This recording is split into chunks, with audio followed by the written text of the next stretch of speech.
welcome to the show. Oh my goodness. I'm a UFC fighter for real now.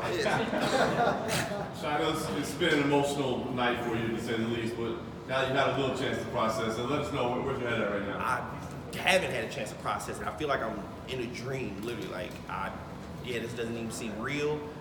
Just a week ago, I was playing Xbox in my room, not even thinking this was anywhere near a possibility right now. I've always known I was going to be in the UFC, but I just didn't think it would have been this soon. So you get the call, and you said you had the most weight you've ever had to cut. I mean, so you get the call. What's the discussion like? There really wasn't much of a discussion. I hit on my team and I said, this is it. You know, we got this opportunity, and I told them what my weight was at, and I honestly didn't even think I was going to make weight. I just knew I was going to give it my all and do my best, and I made it happen. What'd you cut from? I was 170 when I got this call, and I weighed in at 146, so I cut 24 pounds in 5 days. It's the hardest thing I've ever done in my life. I'll never do that again. I'm going to stay at featherweight, but I'll never make featherweight short notice again. Okay, so fair. I was gonna say, do you have to like change things moving forward, or? No, I mean, walking around at 170, 25 pounds, like, you know, I can cut that in a few weeks, no problem. But just 5 days, it would kill me. Yeah. So as the fight's unfolding, it's not exactly going your way. What's going through your head at that point?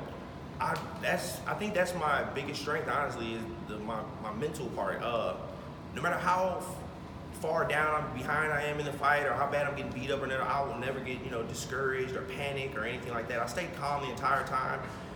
You know, it looked like I was in bad positions, but I really didn't feel in danger. He was giving his all on those chokes, and you know, I felt like he wasn't even close, and felt like he was gonna tire himself out. And I just knew I had to weather the storm, and I'd get my shot, my window. And the knee was spectacular. Was it something that you guys talked about in between rounds? Was it something your coach called for? Was it something you saw? How did it happen? It's something I work that knee all the time in practice. I haven't really worked it in a fight because most of the guys I fought have been willing to stand up with me. And I saw Masvidal hit it on the ass screen, and he's probably my #1 favorite fighter. So I knew at some point in this fight I was gonna bust that out and try it. And he just kept shooting at the takedown so relentlessly that I pulled it out earlier than I was planning on it. Nice. Last thing for me, I mean, you're here, you got it done, but you got to make a UFC debut. So, how would you call your shot? Is there a day, a name, an opponent, a place? Oh no, I'm ready whenever, as long as it ain't 5 days notice. I'll fight anybody. It doesn't matter who the opponent is. Having a really good grappler on your back with the body triangle, trying to go for that rear naked choke, that's a terrible place to be. Very exhausting. How did you get through it? I mean, it was more probably mental than anything, right? Yeah, like I said, I'm in that position all the time. I'm comfortable in bad positions. I come into the training room some days, and the entire 2-3 hour session is nothing but putting me in bad positions and me working out of them. I know where my strengths are, and you know, I don't neglect them. You know, I make sure they're sharp, but I focus on my weaknesses more than anything. And I think that showed tonight. And like you said, and like Dana said, you know, we've seen guys like George Masvidal and a few other guys in the past few weeks make wrestlers pay for shooting too much. And at that point in the fight, it's like, well, you've already been on the ground, so you really have nothing to lose. It's not as much of a risk. Yeah, I had it in my head that taking this fight on 5 days notice, and you know, knowing how Dana White, you know, expects these fights to go in the Contender series, I knew that I was going to be flying knees, spinning stuff. I was going to go for it. I was going to really put it all on the line tonight. Were you ever surprised when he didn't try to attempt to mount you? When he had you on, you on the back for so long, and he just stuck to it. I could feel him. He wanted to transition to try and come on top of me, but I think he could feel that I was going to spin around in his guard. I was waiting on the moment for him to open up that body triangle to try and come on top. And I think he could feel that. I think he could feel that I was just waiting for my moment to explode. The entire time, from the moment he grabbed on me, I could feel that he was exerting all his energy into just holding on to me and trying to finish that choke. And I could feel that he was tiring himself out. Have you realized that knockout you had is going to be on most likely a lot of UFC promotional videos coming up yet?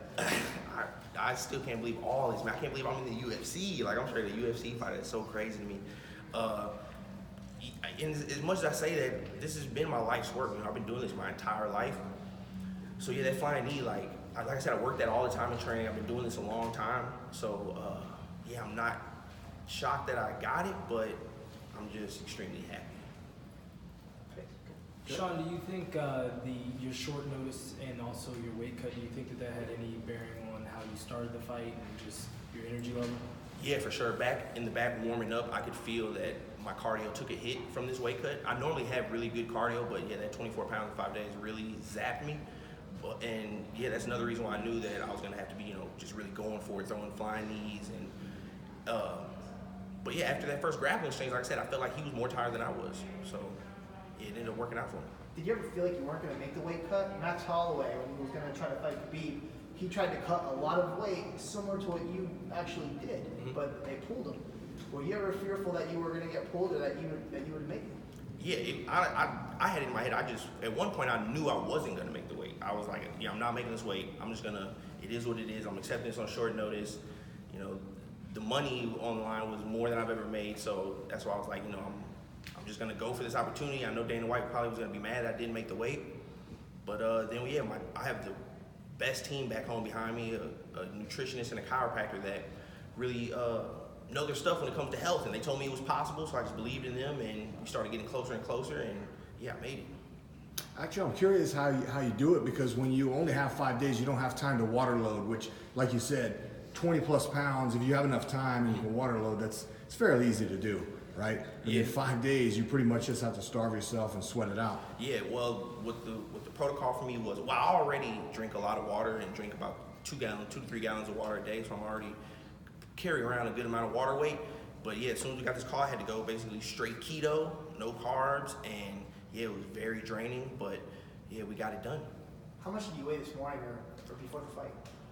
I weighed in at 165 before this fight. I put on 20 pounds overnight. Yeah, I had to slow down. I could have came in there 170, but I thought it might have had me a little too sluggish putting on that much so soon. So yeah, I just cut it off at 165. Could have got bigger. Good. Yes, sir.